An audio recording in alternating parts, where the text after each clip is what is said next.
अस्सलाम वालेकुम। आज हम शुरू करेंगे exercise 4.2 question number 5। Question number 4 तक हम कर चुके हैं। तो अब क्वेश्चन नंबर 5 पे आते हैं। क्वेश्चन नंबर 5 पे क्या लिखा हुआ है? Find the 21st term of the AP. मतलब हमें फाइंड करना है 21st टर्म अर्थमेटिक प्रोग्रेशन की, मतलब अर्थमेटिक सीक्वेंस की। हमें 21st टर्म पे क्या आता है वो मालूम करना है। If it six term is 11, उसकी सिक्स टर्म जो है हमारे पास वो 11 है। 6 नंबर वाली टर्म हमारे पास 11 है और 15 नंबर वाली टर्म हमारे पास है 47।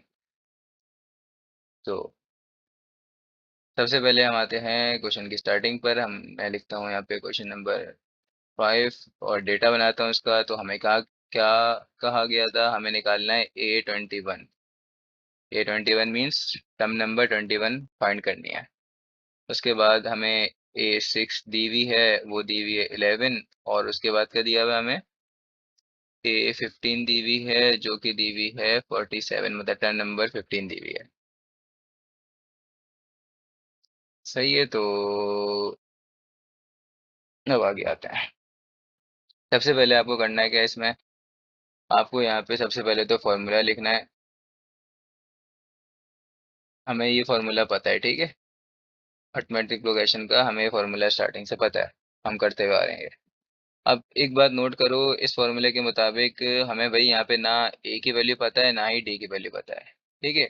तो हम क्या करेंगे, ए और डी की वैल्यू पहले फाइंड करेंगे। अब वो किस तरह से करेंगे तो अभी करते हैं। और यहाँ पे एक बात मेरी नोट करो, हमारे पास A6 दिया हुआ है और A15 दिया हुआ है, ठीक है। अगर हमारे पास ए के नीचे ये ऐसी एन होता है ना, तो यहाँ पे 6 दिया हुआ है, तो इसका मतलब एन की वैल्यू मेरे पास 6 है और दूसरी एन की वैल्यू मेरे पास 15 है, ठीक है। तो हमारे पास दो एन की वैल्यू पहले से ही गिवन दी गई हैं। ये बस मैं समझाने के लिए कि लिखा था मैंने आप लोगों को, तो ताकि समझ में आ जाए कि एन की वैल्यू कहाँ से मैंने निकाली। ये बात मैं पहले भी बता चुका हूँ। तो put n is equals to 6। अब ए की जगह पे मैंने डाल दिया, मतलब सॉरी एन की जगह पे मैंने डाल दिया, जहाँ जहाँ एन है इक्वेशन में मैं डाल दूंगा उसकी जगह पर 6। 6 - 1 और डी, ठीक है। अभी आगे और सॉल्व करते हैं। A6 इज इक्वल्स टू, अच्छा यहाँ पे हमारे हमारे पास मुझे वैल्यू डाल देनी चाहिए थी। अब A6 तो मेरे पास गिवन है ना, ये देखो यहाँ पे गिवन है। तो A6 तो मुझे पता है भाई क्या है, तो A6 की जगह पे मैं A6 की वैल्यू डाल देता हूँ 11। और A+5D, यहाँ से हम निकाल लेते हैं ए की वैल्यू निकाल लेते हैं, ठीक है। ए की वैल्यू कैसे निकालूंगा? 5D यहाँ पे प्लस का है तो वहाँ जाके क्या हो जाएगा, माइनस का। तो 11 - 5D ऐसे हो गया। और क्या हो गया यहाँ पे? ए ए की वैल्यू मुझे मिल गई। तो इसको मैं इस तरह से टर्न करके भी लिख सकता हूँ, बात एक ही है। A is equals to 11 - 5D, ठीक है। और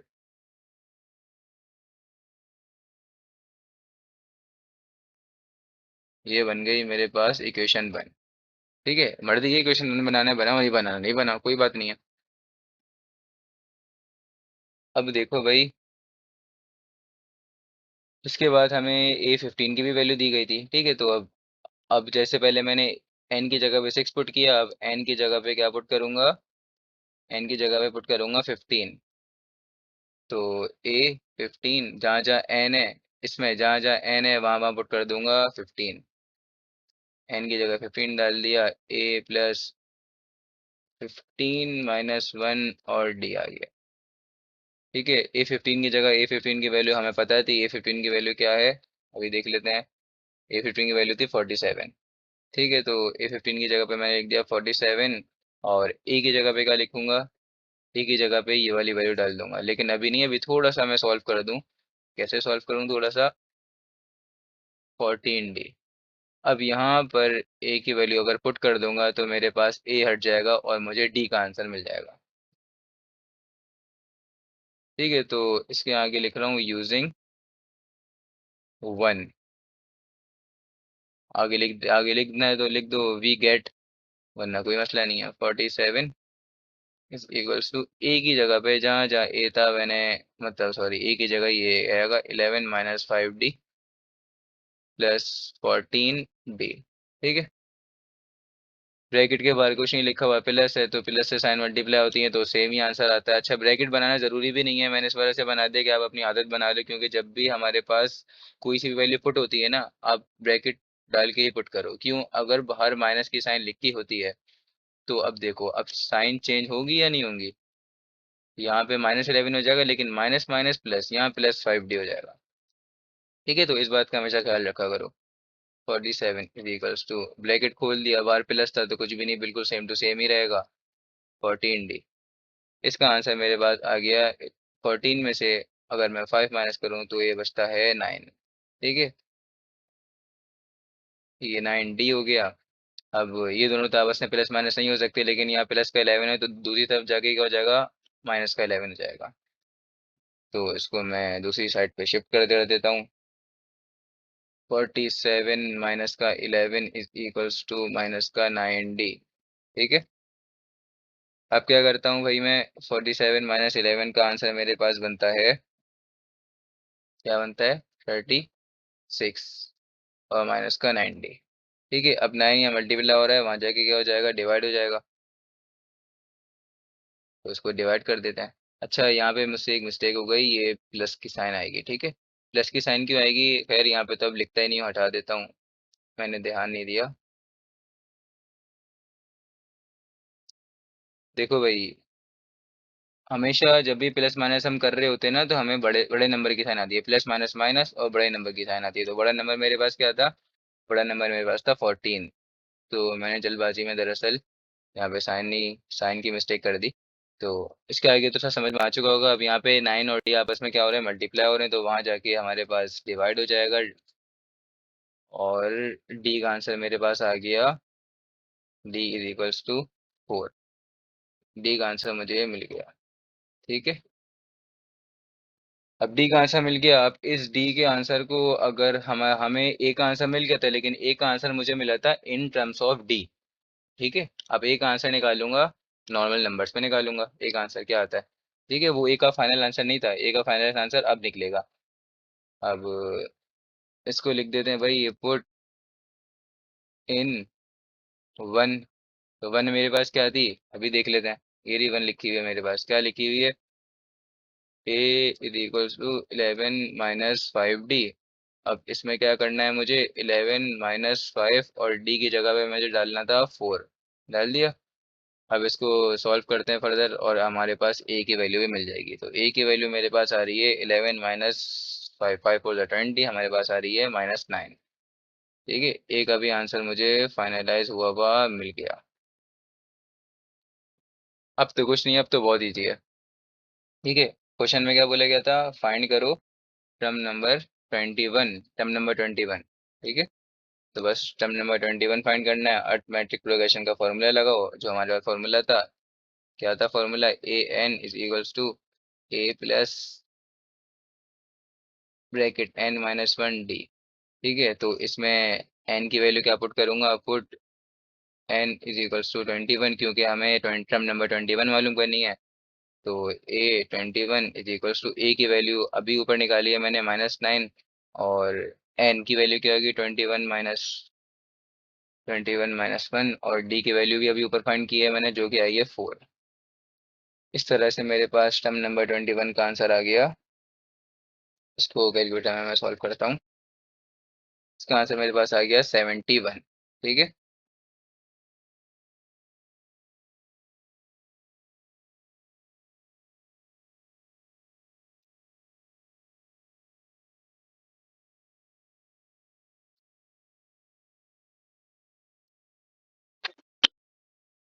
अब हम शुरू करेंगे क्वेश्चन नंबर 6 सॉल्व करना शुरू करेंगे। क्वेश्चन नंबर 6 आप पढ़ लो, यहाँ पे क्या लिखा है, which term of the sequence is 75। ये जो पूरी की पूरी सीक्वेंस लिखी है, इसकी कौन सी टर्म हमारे पास 75 होगी। ठीक है, और 75 इस टर्म में आती है जब भी लिखी हुई है यहाँ पे। तो अब मैं आपको दिखा देता हूँ, यहाँ पे समझा देता हूँ क्वेश्चन में क्या कह रहे हैं। ये हमारे टर्म नंबर 1 है, ये टर्म नंबर 2 है, टर्म नंबर 3 है। इसी तरह सो वन, टर्म नंबर 4 भी कोई होगी, टर्म नंबर 5 भी कोई होगी, इसी तरह सो वन चलती रहेगी। और ये टर्म नंबर 75 कौन सी है, ये कह रहे हैं। इसका मतलब हमें यहाँ पे एन की वैल्यू निकालनी है। ठीक है, समझ गए भाई ये सवाल। चलो भाई, तो अब ये सवाल सॉल्व करना शुरू करते हैं हम। सबसे पहले आप वही अर्थमेटिक प्रोग्रेशन का फॉर्मूला लिखोगे, a a n is equals to a plus n minus one और डी।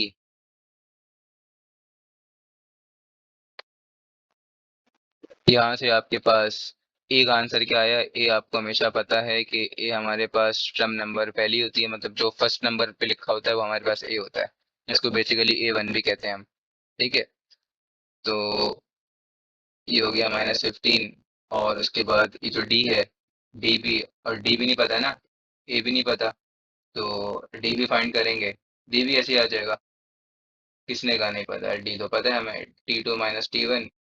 तो भाई हमारे पास T2 क्या है? T2 हैगा -9। और T1 क्या है? T1 हमारे पास है -15। -15 इन दोनों का आपस में माइनस प्लस माइनस कर दो तो ये बन गया मेरे पास 6। ठीक है, तो डी का भी आंसर मेरे पास आ गया। अगर इन दोनों को भी कराओगे तो बिल्कुल सेम आंसर आएगा, 6 ही आंसर आएगा। जब भी तो ऑटोमेटिक प्रोग्रेशन बनी वो 6, वरना वो बनती नहीं। Second sorry. तो अब हमारे पास ए एन की वैल्यू भी हमारे पास गिवन है। ए एन हमारे पास है 75। पहले से ही हमें क्वेश्चन में बता दिया। हमें सिर्फ क्वेश्चन में जो ये एन की वैल्यू है ना, तो एन की वैल्यू ही निकालनी है बस। ये हमें फर्क नहीं पड़ता हमारे पास क्या लिखा हुआ है यहाँ पे, हमें सिर्फ एन की वैल्यू निकालनी है। ये 75 है हमारे पास। ठीक है, तो ए एन की जगह पे आप लिखो 75। ए की जगह पे क्या लिखोगे? -15 प्लस एन। एन की वैल्यू तो निकालनी है, तो n-1। और डी की जगह पे क्या लिखोगे? 6। ठीक है भाई, अब क्या करेंगे हम? और सॉल्व करेंगे इसको। किस तरह से सॉल्व करेंगे?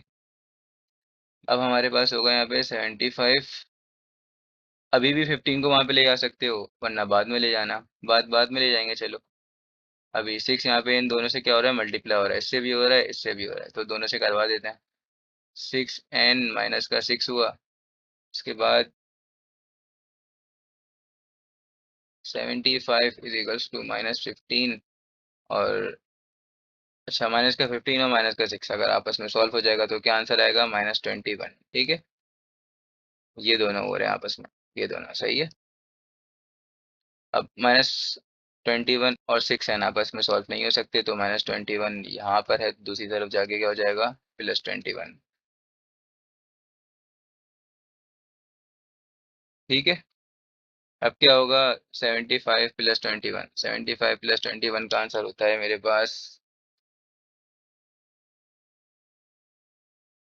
96। ठीक है, तो 96 और 6n। अब n के साथ 6 यहाँ पे मल्टीप्लाई हो रहा है, वहां जाके दूसरी तरफ जाके मेरे पास हो जाएगा डिवाइड। और 96 ÷ 6, इसका आंसर आ गया मेरे पास 16। ठीक है, तो n का आंसर आ गया मेरे पास 16। मतलब इस आंसर का ये हुआ कि मेरे पास जो पूरी की पूरी सीक्वेंस चलेगी, -15 -9 -3, ऐसी सो ऑन चलती रहेगी। यहाँ पे जो 75 लिखा हुआ है ना, 75 16 पर आएगा, मतलब टर्म नंबर 16 पे आएगा। ये 1 थी, ये 2 थी, ये 3 थी। इसी तरह 75 जो आएगा वो 16 पर आएगा। ठीक है,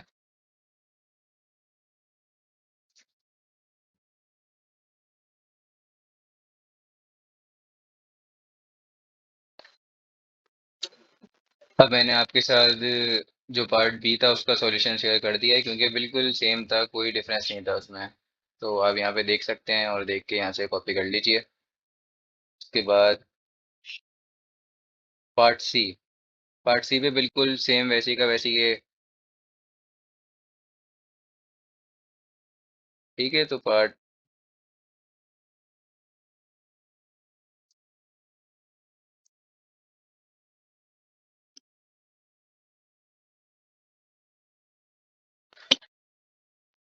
अब यहाँ पे देखें क्वेश्चन नंबर 7। क्वेश्चन नंबर 7 में हमें कह रहे हैं find the nth term of the sequence. Sequence दी हुई है, इसकी nth टर्म फाइंड करो, मतलब वो जनरल फॉर्मूला नहीं होता हमारे पास, वो निकालना है हमें। सही है, तो कोई मुश्किल नहीं है, ये भी बस देखने में लग रहा है, लेकिन है आसान। क्वेश्चन नंबर 7, इसका solution.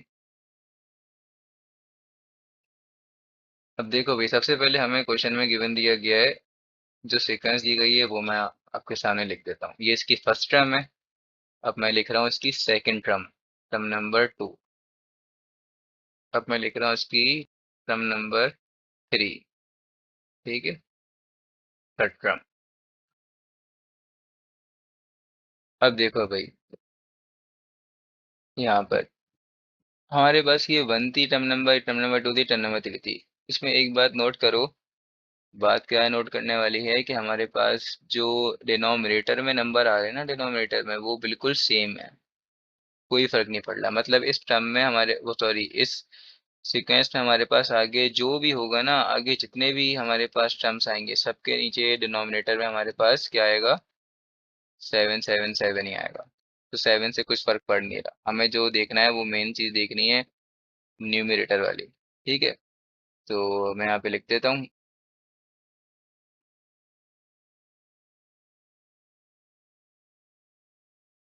we takes we take the numbers of numerator। ठीक है, तो हमने एक सीक्वेंस उठा ली ऊपर से 11, ये उठा लिया अभी हमने। ठीक है, बस ये उठाया मैंने अभी। अब क्या है, यहाँ से हमें ए का आंसर निकालूं तो ए का आंसर 6 है, और डी अगर निकालूं तो डी होता है T2 - T1, 11 - 6। तो डी का आंसर मुझे मिल गया यहाँ पर 5। ठीक है, और उसके बाद क्या, अच्छा फॉर्मूला तो वही लगेगा ना, तो इस फॉर्मूले के हिसाब से ही तो निकाल लें सब। ए प्लस n - 1 और डी। ठीक है, तो ये ए मिसिंग था, ए निकाल लिया, डी मिसिंग था, डी निकाल लिया। अब क्या, ए एन हमें फॉर्मूला ही बनाना है इसका, एन टर्म वाला फॉर्मूला ही बनाना है। कोई टर्म निकालनी नहीं है कि टर्म नंबर 2 निकालो, टर्म नंबर 3 निकालो, ये नहीं निकालना है। ठीक है, तो यहाँ पे हमारे पास एन एन ही रहेगा। सही, तो बस अब वैल्यूज पुट करते हैं। ए एन इक्वल्स टू, ए की जगह पे हमारे पास आएगा 6 + n - 1 रहेगा, और डी की जगह पे क्या आएगा, 5। ठीक है, डी की जगह पे आ गया 5। इसको अगर मैं फर्दर और सॉल्व करूं, ए एन 6 + 5 मल्टीप्लाई हो गया एन के साथ, फिर 5 मल्टीप्लाई हो गया -1 के साथ। ठीक है, 6 - 5 का आंसर होता है 1 + 5 n। हमारे पास इस पूरी की पूरी सीक्वेंस का जो फाइनल आंसर आया है वो, मतलब फाइनल नहीं, दिखा देता हूँ मैं आपको। ठीक है, हमारे पास जो इसका भी चल रहा है, ए एन का जो अभी हमारे पास आंसर आएगा, जनरल टर्म ये बन गई हमारे पास। ठीक है, एक तरह से यही फाइनल है, इसको ये फाइनल समझो। लेकिन ये जो ऊपर सीक्वेंस है ना, उसका फाइनल आंसर है जो भी हमने सीक्वेंस कंसिडर की है। हमने क्या सीक्वेंस कंसिडर करी, ये सीक्वेंस कंसिडर की ना हमने, इसका फाइनल आंसर है। तो और ये सीक्वेंस हमने कहाँ से उठाई थी, ये वाली सीक्वेंस कहाँ से उठाई थी, ये सीक्वेंस हमने यहाँ से उठाई थी, यहाँ से उठाई थी, यहाँ से उठाई थी। ठीक है, तो अब वापसी हम ए एन का आंसर जो ए एन का ये वाला आंसर है, ये इनमें ही रख देंगे। ठीक है, कैसे रख देंगे भाई, ये A1 है, ये A2 है, ये A3 है। ठीक है, तो जाहिर सी बात है ए एन का भी हमारा कोई ना कुछ तो फॉर्मूला बनेगा ना, तो ए एन का जो हमारा फॉर्मूला बनेगा वो बनेगा, ये देखो आप, वो बनेगा हमारा 1 + 5n, क्योंकि हम बना चुके हैं। और नीचे डिवाइडेड बाय क्या था, 7 था ना, तो नीचे डिवाइडेड बाय आएगा 7 डिनोमिनेटर में, और डिवाइड वो होल ब्रैकेट 2। ठीक है, अब ये जो मेरे पास बना है ना, ये बिल्कुल फाइनल आंसर है मेरे पास एनेट्रम का। तो लिख देता हूँ यहाँ पे, समझ गया ना, क्योंकि हमने तो सीक्वेंस जो कंसिडर की थी ना, हमने सिर्फ ऊपर न्यूमरेटर उठाया था। ठीक है, तो वापसी भी तो फिर हमें पुट करना पड़ेगा ना इसकी जगह पर। तो द एनेट्रम